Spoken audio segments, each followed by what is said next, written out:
The lead singer of The Doors met his death in a bathtub in a Paris apartment on July the 3rd, 1971, by a suspected heroin overdose. Like Janis Joplin, Jimi Hendrix and Kurt Cobain, he was just 27.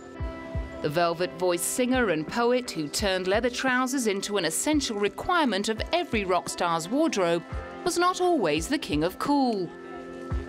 This 1964 public relations film, shot at Florida State University, shows a rather nerdy-looking Jim, acting the part of a student whose application for university has been rejected. But what happened? How come my parents or the state or the university didn't look ahead? The college dork couldn't be further away from the long-haired, hard-drinking, swaggering, psychedelic lizard king he would go on to become.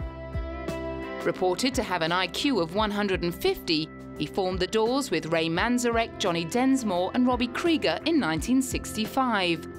The breakthrough hit Break On Through to the Other Side was followed up by Light My Fire. So Jim one day said, we realized we didn't have enough songs, enough originals, so Jim says, why don't you guys write some too, you know? Because I'm tired of doing this all myself. So I went home and I said, okay, in order to, you know, Jim's stuff is pretty heavy duty, right? So I said, in order to compete with his, I'll make it about earth, air, fire, or water, you know, the four elements. And I picked fire. In between writing poetry and working on film projects, Jim released 5 albums with The Doors before his increasing dependence on drink and drugs forced him to take time out. But when he moved to Paris in 1971, his fellow band members had no idea they would never see him again. He'd come here to Paris to get away from being a rock star, to become an artist again, to become the poet. And I was very excited about that. I thought, Jim Morrison's going to Paris, the city of artists, city of light.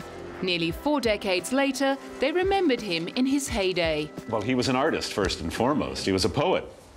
But as a human being, he was wonderful. He was very charming. Great personality, very funny, a great wit, a good man to be with, great deal of fun, and a good guy to have a beer with. He was you could spend a good evening in the pub with Jim Morrison, I'll tell you that. His grave at Père Lachaise Cemetery in Paris has become a shrine to his memory, to which fans still flock to mark his birthday and the anniversary of his death.